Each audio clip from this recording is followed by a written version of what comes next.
Alors, on poursuit ce tuto langage machine, redéfinition de caractère sur Commodore 64. C'est la deuxième partie.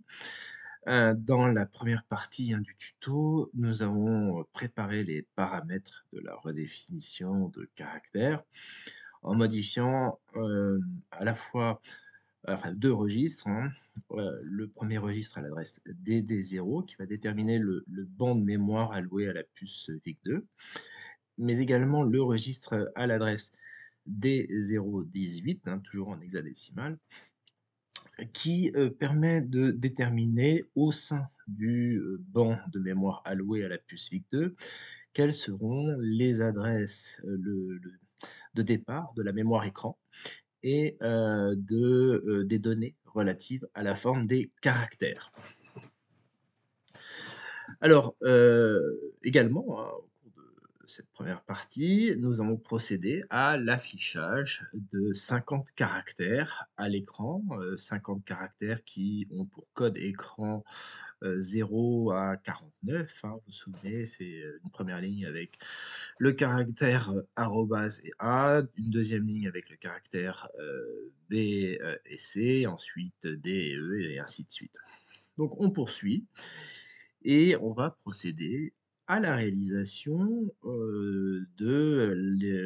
comment dire, on va rédiger la routine qui permet de réaliser la redéfinition de caractère à proprement parler.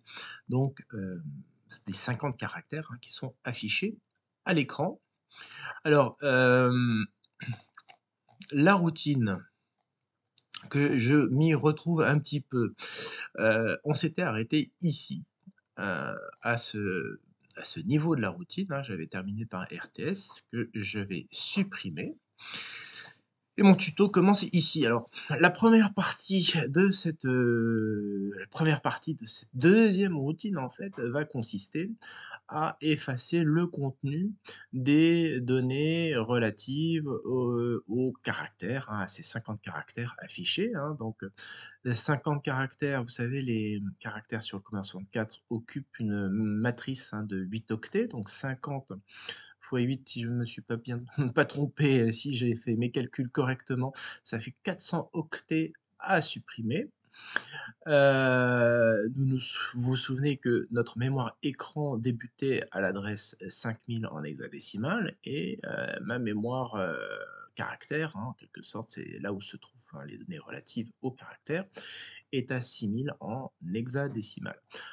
Première chose, c'est que 400 octets, ça fait plus de 256 octets, hein. Ça veut dire qu'on va avoir un adressage qui va poser un petit problème, puisqu'on va devoir tenir compte d'un adressage supplémentaire de 144 octets. Donc il va falloir en tenir compte de cet élément. Bon, à ce stade, pas de réelle difficulté. Alors, comment j'ai effacé? Bah, tout simplement, alors j'ai utilisé le registre A pour contenir la valeur 0. 0, bah, ça va effacer le contenu des adresses où sont stockées les données relatives au caractère. Et je vais utiliser le registre X comme un compteur et je procède comme ceci. Bah, j'efface à partir de l'adresse 6000, c'est la toute première adresse de la mémoire caractère, la mémoire où sont situées les données relatives au caractère.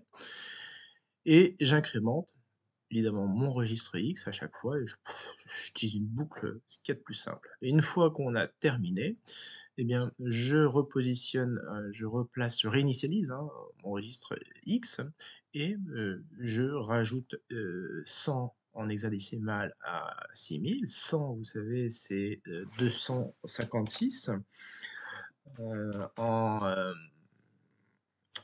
décimal.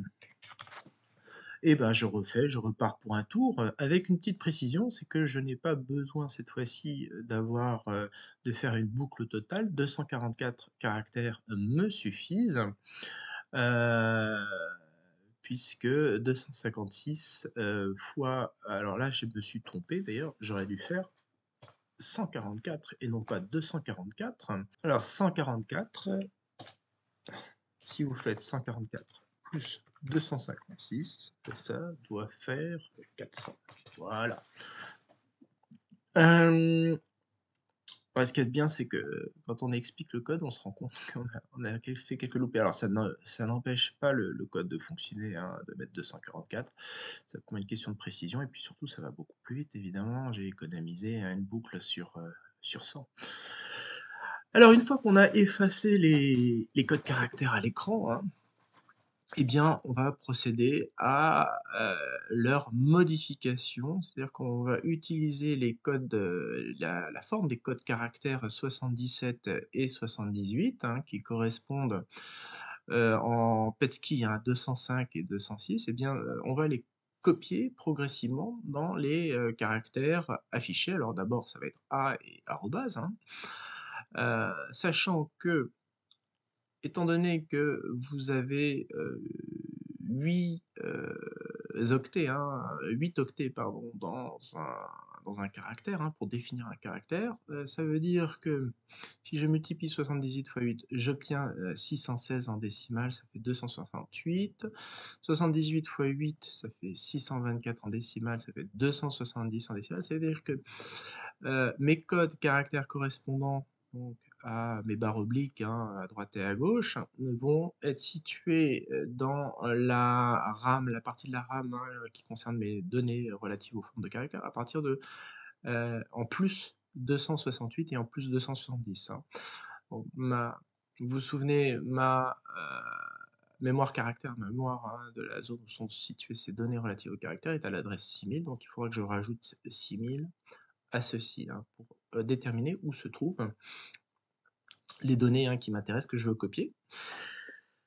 Et on va les copier, bah, dans ces 50 caractères, hein, 25, fois 2, ça fait, 50, et ce sont des codes caractères qui vont de 0 à 49. Et je vais avoir à chaque fois, vous savez, 8 octets à modifier pour chaque caractère, ça fait 400 toujours l'adresse à modifier, hein, c'est toujours la même chose, hein, qu'ici, hein, c'est ce que je vous ai expliqué. Et d'un point de vue techniquement, la modification doit se faire par paire de caractères en fait, hein. C'est-à-dire qu'on va modifier d'abord les caractères de 0 à 1, c'est-à-dire A et arrobase, hein, vu. Et ensuite les caractères ayant le code caractère 2 et 3, puis 4 et 5 pour qu'on ait, vous savez, cet affichage progressif, hein, qui fait un effet de scrolling. Alors, bah, j'ai à nouveau un système de boucle, hein, où je vais copier, heu, les, données relatives au caractère 77, je vais les copier à l'adresse 6000 et puis, celles du caractère ayant le code, 78, je vais les copier à l'adresse 6008 en utilisant 2 index, 2 registres différents. Donc X va me servir de lecture et Y va me servir d'écriture. Et également, je vais utiliser le raster, comme un stabilisateur de l'affichage de l'écran et ça va me servir également de ralentisseur. Parce que si je n'utilisais pas, une boucle, hein, liée au faisceau de balayage raster, eh bien j'aurais un affichage trop rapide, hein.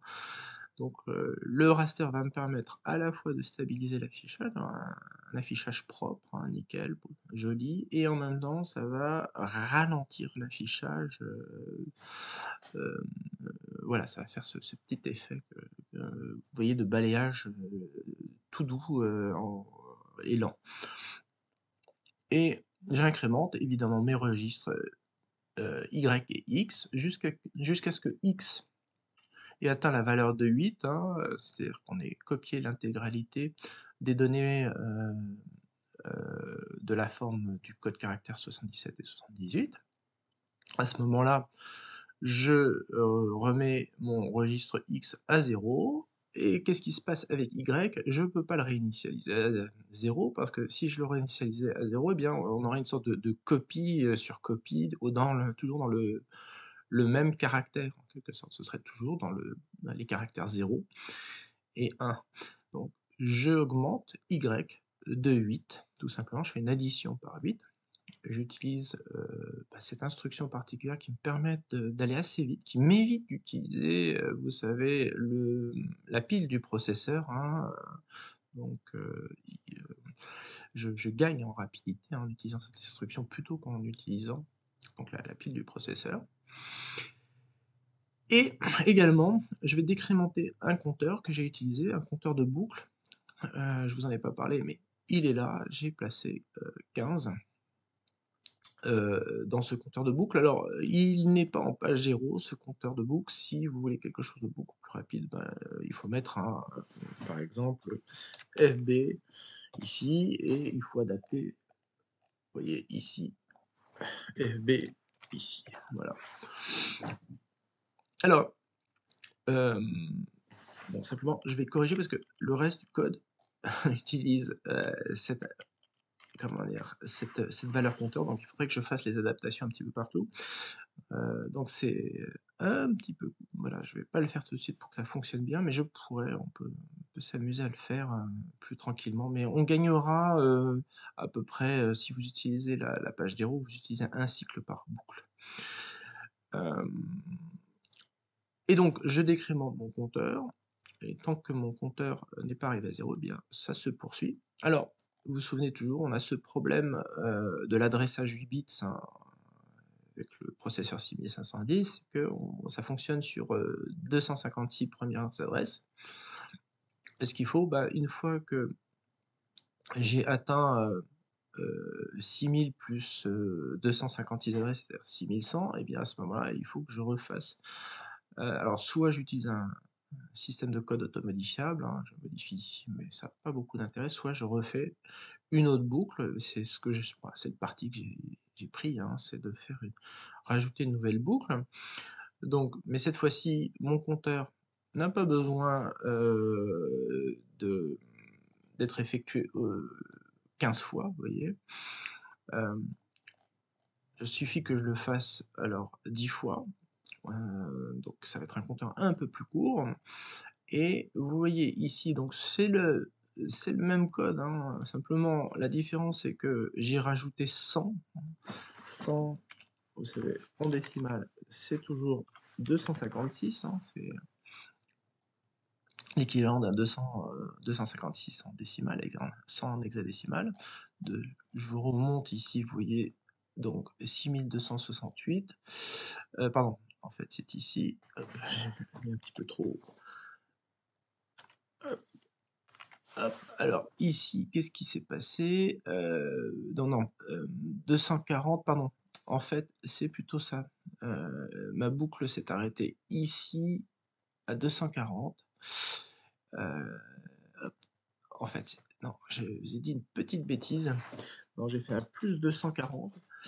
Pourquoi? Pourquoi? Parce qu'en fait, ma boucle, tout simplement ici, mon compteur, je l'ai fait tourner 15 fois, donc 15 fois 8, ça fait normalement, hop, 15 fois 8, ça fait, heu, 120, 120 et 120. Alors, qu'est-ce qui s'est passé? Pourquoi j'ai 240? J'ai déjà oublié pourquoi j'avais mis, 120, heu, décrémente, tout simplement parce que, heu,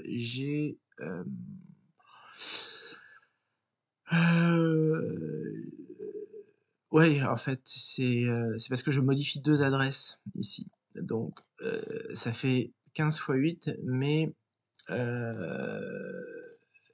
voilà, si vous rajoutez 120 en fait à 6000 et vous rajoutez, 120 ici, je suis forcément à, une majoration de 120 fois 2 en fait. Ça fait 120 fois 2. Ça fait 240, voilà. Et voilà, c'est ça l'explication en fait. J'ai écrit le code il y a un petit moment, donc j'avais oublié pourquoi j'avais fait ça et ça m'est revenu.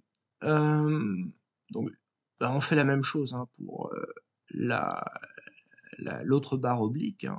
On rajoute 240 à l'adresse initiale.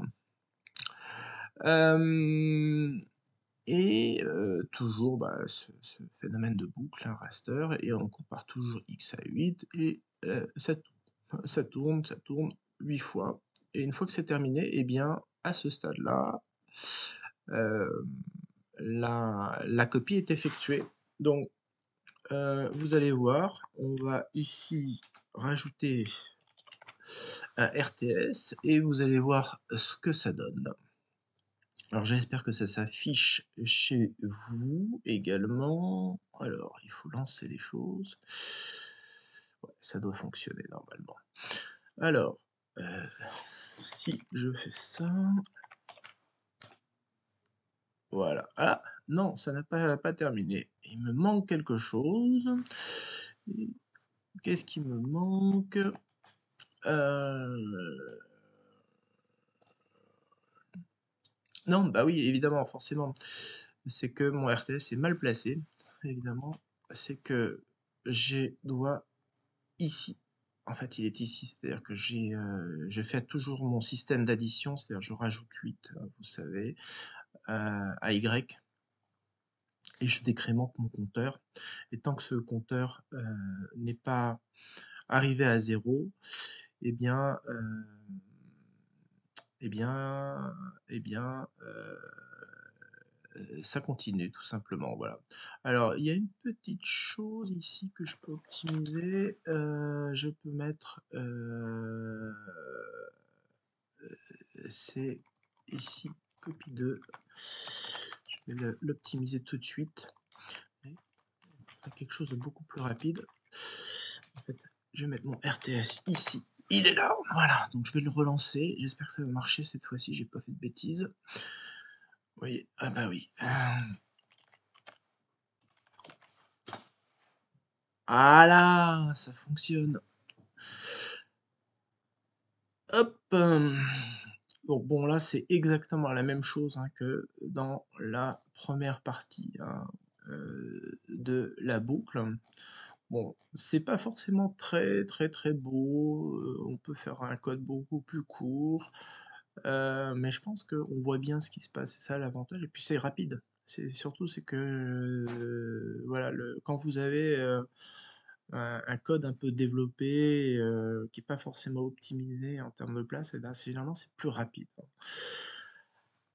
Alors, donc là, on a fait l'affichage, hein, c'est-à-dire qu'on a fait la 1re étape de la redéfinition de caractère et maintenant, bah, ce qu'il nous reste à faire, c'est le deuxième effet visuel, vous vous souvenez? Vous avez un effacement des caractères, mais à partir du milieu de l'écran. Alors comment j'ai fait? Je viens revoir, mais elle a été revue. Hem, alors, on va s'amuser. Que j'essaie de me souvenir. Si B7 ça correspond à 183, mais vous allez comprendre, qu'est-ce que j'ai fait en fait. Hem, alors, en fait ici oui, vous avez 3 compteurs en quelque sorte. La valeur 13 hein, qui, va me servir à compter, mes boucles et donc je le place dans un registre que j'ai, enfin, une adresse hein, que j'ai appelée compteur 3 qui peut être en page 0, hein, ça peut être l'adresse FB puisqu'on ne l'utilise plus à ce stade et oui j'ai un autre ici, ce serait FC, hein, je pourrais utiliser en page 0. Comment ça va fonctionner? Alors, j'ai tout simplement, bah, placé la valeur 0 à partir, de l'adresse 6000 pardon, hein, c'est la mémoire écran et 6000 plus 8. Simplement pour que j'ai mon effet d'affichage à partir du milieu, j'ai le registre Y, hein, qui, va c'est un adressage, indexé, hein. Je vais indexer avec une valeur majorée de 183. 183, ça correspond à peu près, au milieu d'écran, vous voyez? Hem, donc et comme j'ai 2 caractères affichés, eh bien, je rajoute, 8 à cette adresse de base en fait, hein. 6000, c'est l'adresse de base de la mémoire écran. Et puis, j'ai fait la même chose avec X, c'est-à-dire que, enfin, pardon, cette adresse, j'ai rajouté cette fois-ci C0. Alors, C0, qu'est-ce que c'est? Pourquoi C0, je fais démarrer mon adresse? C'est parce qu'en fait, B7, cette valeur, hein, plus 8, correspond au nombre d'octets hein, dans un caractère. B7 plus 8, hop, que je ne me trompe pas, j'utilise ma petite calculatrice, c'est ça, ça fait... attendez, j'ai un B7 plus 8, ça fait BF. BF comme boyfriend. Et l'adresse immédiatement après BF, c'est C0. Donc, je vais utiliser ici un, comment dire, sur le haut de l'écran, décrémenter Y. Et ici, je vais, pour le bas de l'écran, je vais incrémenter X. Donc, je n'utilise pas les mêmes adresses de départ. Et je vais ensuite utiliser mon faisceau de balayage raster hein, comme un outil hein, pour ralentir la vitesse d'exécution de la routine, mais aussi un stabilisateur de l'image. Et ensuite, X, le registre X est incrémenté, le registre Y est décrémenté. Le compteur numéro 2 qui comptabilise, alors j'ai peut-être oublié de vous préciser, le compteur numéro 2 va comptabiliser le nombre de fois où les octets hein, qui définissent un caractère vont être effacés. Donc on décrémente ça 8 fois et tant que mon compteur n'est pas arrivé à 0, eh bien la boucle tourne tout simplement, elle est réexécutée. Une fois que c'est fait, à ce moment-là, ben, je fais exactement l'inverse enfin l'inverse. J'utilise un mécanisme à peu près équivalent à celui que j'avais utilisé pour la première partie de la routine. Je vais rajouter 8 à cette fois-ci à mon registre X. Donc, vous savez, on doit activer la retenue. Mais à l'inverse, comme Y est décrémenté, eh bien, je ne vais pas rajouter 8, je vais retirer 8 au moyen de ces instructions, sans oublier de désactiver, d'activer la retenue. Ici, je la désactive, ici, je l'active, puisque c'est une soustraction. Et je décrémente mon compteur numéro 3. Alors, mon compteur numéro 3, il a cette valeur 13. 13, pourquoi? Parce que vous avez 25 lignes à effacer, 12 en haut et 13 en bas. Voilà, donc tout comment dire, ce choix, c'est pas forcément très propre parce que je vais, au travers de cette routine, effacer une ligne supplémentaire qui est située en dehors de la mémoire écran, avant l'adresse 6000, hein, ça va être 6000 moins 16, voilà, c'est ça. Donc je vais me retrouver avec 16 adresses avant 6000 qui sont effacées. C'est pas, c'est pas terrible, mais ça fonctionne. Donc bon, je vais pas me plaindre. Quelquefois, il faut pas trop compliquer le code pour le rendre un petit peu plus rapide et opérationnel, mais c'est pas, voilà, c'est pas forcément optimisé. Et tourne ma boucle tourne tant que mon compteur numéro 3 n'est pas arrivé à 0. Et à ce moment-là, une fois que c'est fait, eh bien, vous avez en fin de routine une nouvelle boucle hein, grâce à l'instruction jump qui va revenir bah, en haut ici ici hein, de cette routine. on procède à tout simplement, on revient au début, hein, voilà. Donc si je lance maintenant ma routine, on va voir ce que ça donne, si ça fonctionne à peu près, correctement.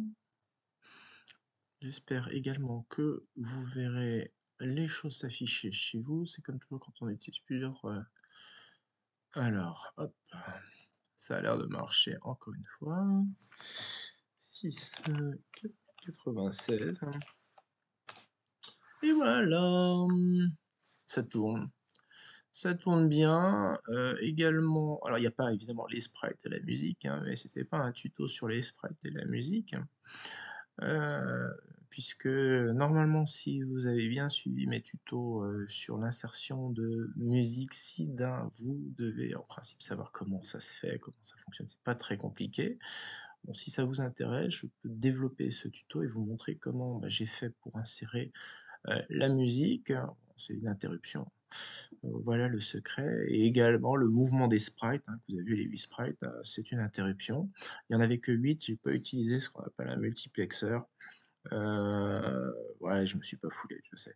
Bon, le multiplexeur, c'est pas très compliqué, hein, il suffit de faire un copier-coller des formules. Le plus compliqué, c'est de comprendre comment ça fonctionne au début, mais c'est sachant qu'il y a plein de routines pour les multiplexeurs et bon, moi, j'en utilise, j'en ai découvert un qui marche pas mal. J'arrive à le comprendre. Je sais qu'il y a d'autres multiplexeurs qui, fonctionnent par un système de bucket. Je suis pas sûr d'avoir très bien compris comment ça fonctionnait. Ils ont l'air d'être assez opérationnels, mais ma routine de multiplexage fonctionne. Si j'ai le temps, peut-être que je m'amuserai à faire ça, insérer un système de sprite multiplexé au sein de la routine. Mais comme je l'ai dit, hein, l'objectif c'était de vous montrer, faire un tuto sur la redéfinition d'un caractère, en langage machine. Voilà, bah, écoutez, n'hésitez pas à commenter, à me poser des questions, et puis le cas échéant, me dire, si vous aimeriez que j'aborde un sujet en particulier. Heu, voilà, bon, je sais que c'est un peu complexe, je j'aborde pas les bases, mais j'ai vu que certaines personnes se lançaient dans un petit peu l'explication des bases. Peut-être que je ferai ça si j'ai un peu plus de temps. Et voilà et puis également, je voulais vous dire, je continue à travailler, hein, sur ce livre, sur le Commodore 64. Ça me prend beaucoup, beaucoup, beaucoup de temps, les choses ne se déroulent pas exactement comme, j'avais pensé qu'elles se dérouleraient. Ça je suis arrivé à 1 500 pages, hein, c'est pour vous dire. Donc là, je pense que l'ouvrage va être segmenté et là, je suis en train de travailler sur les adresses mémoire et il y a beaucoup, beaucoup de choses à dire sur, les adresses mémoire. Je suis déjà à 500 pages rien que là-dessus. Vous savez, ce qu'on appelle le mapping du Commodore 64. Voilà, c'est terminé, la vidéo est terminée et je vous souhaite, à tous portez-vous tous bien et je vous souhaite d'excellentes choses et à bientôt.